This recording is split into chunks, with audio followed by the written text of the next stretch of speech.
If your marketing plan still depends on you feeding the algorithm with endless content, this one is for you.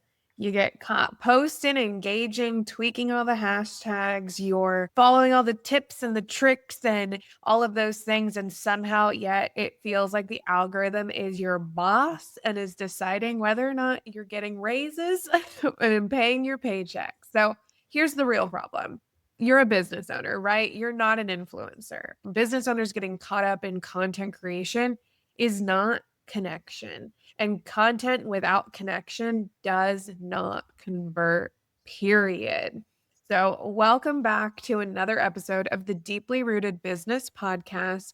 I'm Rachel, your marketing ecosystem. What's today? Today's Halloween. We're recording on Halloween. It's not going to come out on Halloween, but we're going to get into some ghouly things. Your marketing ecosystem ghoul. And I am just your sustainable systems growth. I was going to try to come up with a scary thing. Wizard. Wizard. Today we're going to be talking about ecosystems over algorithms and how to stop creating content islands and start building systems that'll scale your demand for years, not just weeks.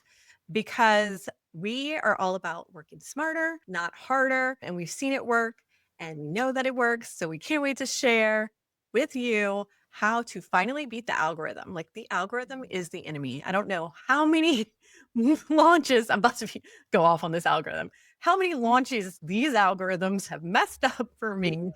And this is why I'm a firm advocate of not only having one platform. Yes, you do not have to quit social media. That is not what we're saying. We just are saying stop depending on it for your conversions. There are better systems to do. So before we dive in, we're going to do a little energy check, right? Like, if you have tuned in since season 1, you know that Jess and I are a little woo, and we really like to make sure that aligning with our energy and working in alignment with who we are at our core is key. So if you feel like you've been sprinting on the endless content treadmill, we're going to do a little energy check about how's your energy feeling about marketing right now. We are going into the biggest promotional period of the year. And if we're feeling pressured, are we feeling inspired? Are we feeling just pure exhausted? I think that this is important to acknowledge because your audience will feel all of this very, very long before they even purchase with you. Yep. So let's make sure we clean out our energy. We're going to think about content in a positive way. So first, we're going to talk about why siloed content really equals a treadmill for you, and why, if you're only on one platform, is never really going to work for you long term. And we don't say a lot of absolutes here, but I think this is like one absolute we actually believe in, that if you are relying on just Instagram for your entire funnel, you will never be able to take yourself out of the business and have business still come in consistently for years to come. And that is the case for Instagram, but it is not the case for other platforms, because I've seen it. I live it. I haven't posted a YouTube in a couple of months. I'm still getting content from it because that is an evergreen platform that I also post on, and it's got funnels behind it that is kind of driving that revenue growth. So I kind of alluded to this in the opening, but I had a client and she was posting, Instagram was her main platform for posting. We were going into a launch. We thought that, her engagement looked good. Her content was strong. She was getting comments. But when she launched, we did not get the outcome that we expected because Instagram had made some sort of shift in the algorithm that week, and her posts were just not getting seen. And because we hadn't spent the time and effort to build up that email list before, we had no other avenue really to go. Like, we resorted to kind of just DMing people that had expressed interest in this offer before, because her posts were getting absolutely zero reach at all, just poof out of nowhere. This is kind of something I've seen happen over and over again. And it's personally why I don't invest consistently in Instagram, because I think it's almost become like a pay to play platform. Totally. I literally just made one of those, like, I don't know if you've seen that trend of the a haunted house, but it's blank. And I said, a haunted house, but it's Missouri popping up with a new feature that's going to kill your reach That's so every funny. single time. But yeah, so I mean, I want people to think about like siloed content in the sense of like if it lives and breathes in only one place and it isn't necessarily have it could be killer content, right? But on Instagram, it has a 24-hour like life, like period. Even on stories on feed, like the amount of people that are pushing things out versus if you look at like Jess said, like YouTube is tied to SEO, it's tied to like yes, it does have its own algorithm, but the searchability of that gives it a longer lifespan that allows like your content to like live and breathe a little bit longer. So it really is making sure that you're not disconnected from anything that's going to like allow it to live and breathe and exist. Like your blogs, I Pinterest has been something that I've been playing around with lately, something where searching is gonna provide it to, like, exist in this, like, search engine that There. you can tap into and optimize. So it's really one of those things that you don't want it to just live and breathe and die in 24 hours. Yeah, I mean, your visibility, if you're just using Instagram, is essentially resetting every single week. But now with not even just SEO, with AIO, like these companies are telling us that this is how the chatbots are going to be able to recommend you. Like they're looking for these form searchable content. They're not on Instagram looking for it. They're not looking on TikTok. I can pull up my traffic dashboard from my website now and I can see that I have traffic coming from ChatGPT, from Claude, from Perplexity because I've invested years in building up a content library on not only my website, but also this podcast. I was looking at our stats yesterday. Somebody listened to our very first episode. This is our 101st episode. We've been doing this for over 2 years. And somebody yesterday listened to like our first three episodes. So and that would never happen on Instagram. Yeah. I did a post the other day about this, and I think I broke this down in my blog as well, where talking about like the marketing mix and like in looking at things in the sense of like slow marketing and fast marketing. Like you want a balance of the two. And like, yeah, we're going to get a little bit more into like how you can do it without overwhelming yourself. But like slow marketing is that SEO, it's the things that create and build over time. It isn't necessarily gonna give you that instant gratification, but the fast marketing is that like, oh, low access, like make a post, create a reel, throw some text over some B-roll. That's something that's gonna be fast marketing, and sure, it has the chance of going viral, but slow marketing is gonna be that stuff that like lives and breathes and fuels your ecosystem over years, right? Like you have a video that you posted on YouTube like many, many months ago that still consistently like people find you through. That's slow marketing.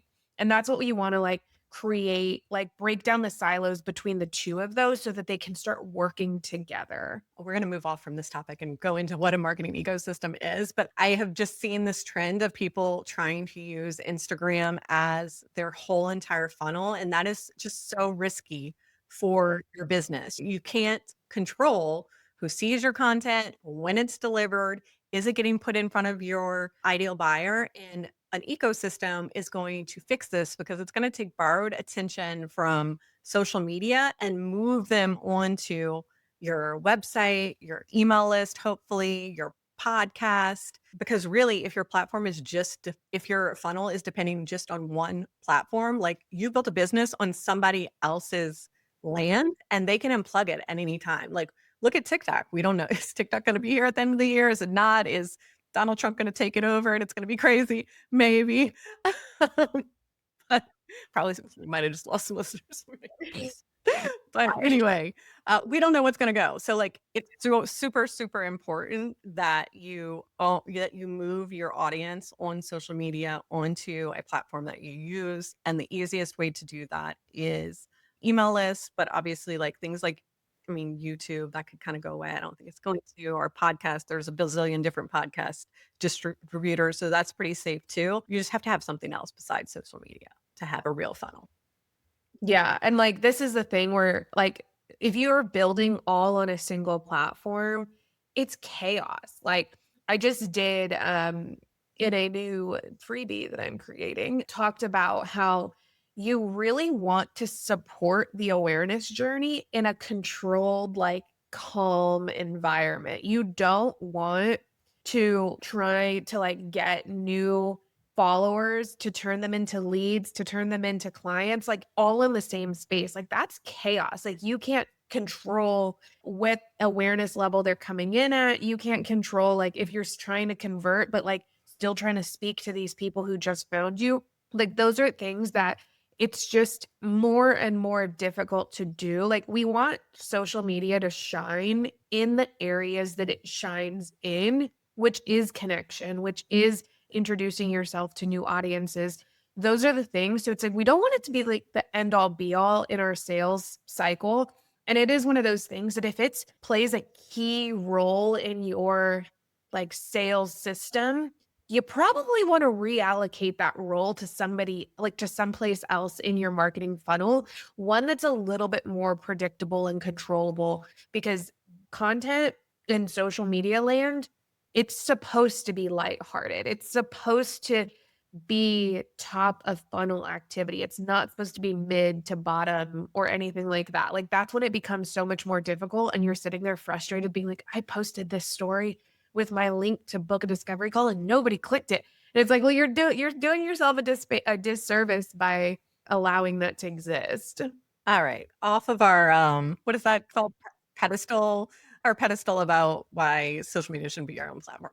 Let's talk about what a marketing ecosystem actually is and why it helps build long-term demand. Now, the term marketing ecosystem, I don't think Rachel made it up, but she was the first person that said it to me. And it's something that has really just sticked. You know, we are woo, we are natural, things that flow with nature just seem to work better. So building your marketing business, your business marketing like an ecosystem kind of always just clicked and stuck with me. So Rachel, tell me what exactly that is. Yeah, so I'm going to break this out into my forest and garden metaphor. So the way that a lot of traditional businesses are built are in the sense of like a garden, right? So like you're manually putting your seeds in the soil, you're watering it, you're, making sure all the bugs go away with the pesticides and you're doing all of these different things that really are reliant on like you. Like you're creating these things and saying, "Okay, this is your job and this is your job." And it kind of dies when you start walking away from it. Like you go on vacation from your garden, like I have a garden and I forgot about it for a week and everything burned. Like, welcome to Texas. And that's something that like you don't want to set your business up for. Like, and this is creating everything and like relying on an algorithm. You leave it for a week and your leads start to dry up. Versus if you build like a forest has that biome, it has the ecosystem, it has the things that the bugs eat the other bugs, and that you have the fungi that feed the soil and nourish all of those things. You want your business and your systems to be designed like a forest. You want them to connect to each other. You want them to support each other. You don't want them to just like be completely siloed and have their own responsibilities that are like separate from working together like this kind of cohesive regenerative system. So if you're like, what the hell did you just say? Very, very simply is that every single touch point works together to move people from finding out about you, to trusting you, to being interested in your services, and then ultimately retaining and like converting over and over and over again. Yep. And we'll move into and why this is important, we'll move into my favorite stat that I repeat all the time is that it takes 25 touch points for before someone is purchasing. And if you don't have an ecosystem, then those touch points are scattered and they're not strategic. So you'll be posting a reel here, an email there, and none of it is connected and none of it builds. But when you take the time to strategically build your ecosystem, your touch points are going to compound. So your reel is going to lead to your podcast. Your podcast is going to help them build trust. And then they're going to go into your email list and they're going to get nurtured a little bit more. And then they go to their offer and maybe they bounce back to your Instagram and then they go to the next offer. Every single touch point is compounding. I know we've all had the experience or I have where you discover a new person online that has a really good ecosystem. And then 3 hours later, you realize like you're still on this person's website and their blog. You've got 3 of their freebies in your email list, and probably in the next 2 months, you're gonna be signing up to work on. That's happened to me before, and those things aren't like luck or just my like ADHD rabbit hole. Like that is a very strategic kind of loop or ecosystem that I got stuck in. And that's how you can build that trust, that discovery to purchase super, super fast if you have those strategic touch points mapped out. Yeah, because it's not like those people aren't just creating content. Like they're intentionally building like momentum in your awareness journey that says, "Hi, you found me. Here's the next thing. Oh, you were interested in this? How about this?" And it's that kind of like it's think about like the Amazon card at the bottom. Like people also bought this. It's doing that with your content by saying, "Hey, also read this. Hey, actually look at that. Actually, you know what? You don't need to do it yourself. I can do it for you." That's the journey. And it may, like Jess is saying, like it may feel like you're just in a rabbit hole, but it's actually super intentional and really, really curated. Yeah, and it actually also, mimics, like, natural buying behavior. Like, I am not a mini chat lover, and I know that's, like, the new hot thing on Instagram, but the way that people I think it's not that it's mini chat, it's the way people are using mini chat. So it's like they are doing exactly what you said. They're, like, using Instagram as a sales platform, so this person could see your post. It's the first time they've ever seen you, and they're like you're like, "DM me this word to learn more," and you DM the word, and they send you a link to a sales page, and, like, that I don't know about you, that would just turn me off, like, be walking up to a stranger and kissing them on the street. Like, you have to honor, like, the natural, like, relationship building of that person, and I've seen mini chats, like, they can be used to, like, send a lead magnet, and then, like, you can follow like, there's a good way to do it, but I think a lot of people are doing it, like, the absolute wrong way, where every single post is a trigger word. You're not building any true engagement on Instagram, and you're not really, like, nurturing your relationships before you are pushing them to buy. Yeah, I have a hot take in the sense that I think it's killing community because I'm a comment scroller. I love reading what people are saying in the comments. And now it's just keyword after keyword after keyword. So Yeah, and Instagram says that mini chat doesn't mess up your reach, but I've seen it. Like if you're using a trigger word in every single caption and you're not having any real engagement in your comments, then you're hurting yourself. So like even when my clients do have mini chat in their business, I really am like, let's do it every like 3 to 4 posts, not every single post. Like let's have some natural engagement so that you actually are building a community and being social with the people on social media and not just trying to sell them something. So, why the ecosystems are essential for long term scalability is like literally algorithms aren't going anywhere, right? And if not, they're going to keep popping up in places that we probably don't even want them in. So, like, ultimately, the landscape has changed. This isn't 2020 where Instagram is the lowest hanging fruit where you can post a reel and it will go viral and you'll get 10,000 followers. Like, that's not happening.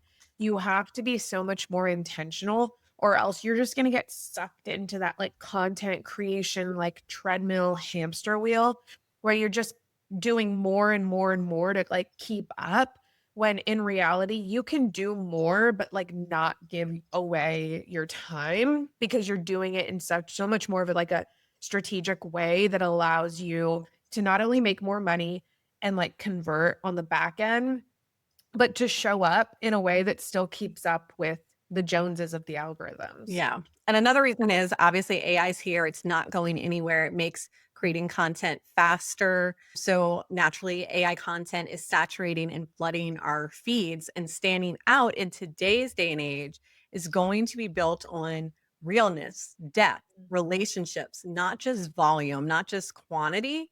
And surface level posts really aren't going to cut it anymore. You need to be pushing them deeper into your world so that you can really build a relationship with them. You need to be in their ears, you need to be in their inbox, or you're going to kind of get lost in all of that noise. At this point, trust and like you see how many people are detaching from like have you seen Brick? Like the thing where you can like brick your phone and like it locks down all your Oh, yeah, I apps. have screens in where I can't like it makes me do like a little puzzle before I like can log in, and there's certain times where I can't log in at all. Yeah, I started using Opal and it does that and it locks down everything and there it's I used to do the little screen timer where it says like, "Oh, get 15 more minutes or 1 more minute." It doesn't let you do that at all. And so That's the world we're living in, where people are so just burnt out by, like, consuming. So anytime you do wanna show up in this space, it needs to be worth their while. Like, it's the same thing that I say when you're sending an email. We're not just sending to send. We're sending in a way that is going to add value so that the next time they see your name in their inbox, they're more willing to open it.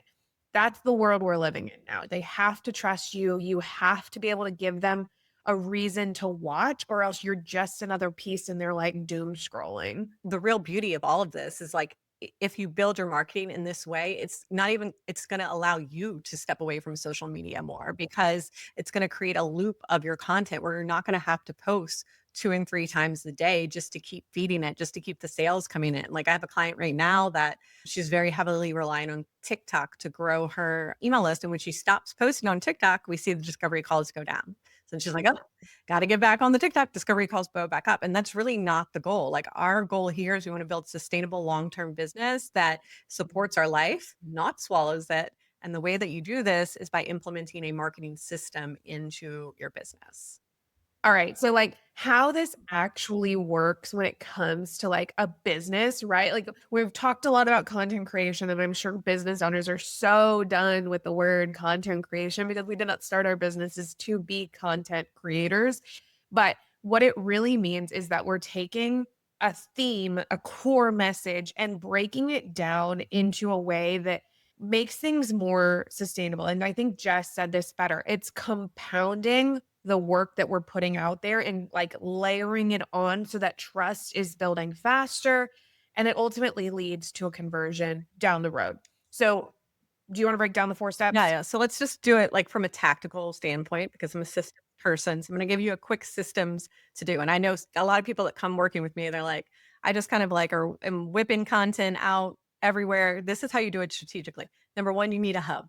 I don't care if it's like a very organized notes app, a very organized notes app, but I would prefer that you're in something like Notion to map out your content flow and what you're going to do. Like we start with all the every time, and we'll go deeper into this in the upcoming episodes. Is like what are you selling? How do you connect that to your content?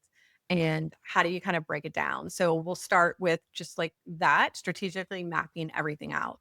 And then the next layer is really what Rachel's really good at is like that automating nurture system. So once they've discovered you on email, like how do we set up email sequences and evergreen content and automation so that you can to continue to stay in touch with your people, even when you're on vacation, even when you're taking the holiday off. My goal is to take a full month next summer, but still have sales come in. Like this is how you're going to do it when you're automating your nurture. And then, like I said before, like you really want to keep this simple. I think a lot of my clients fall in the trap of having 10 different lead magnets and they're promoting like 8 different offers. Like we're very intentional about how we structure our offers. So it's like the offer ladder. People are naturally moving up so that we can build that lifetime value. And we have 1 or 2 strategic lead magnets that are piping people into the system.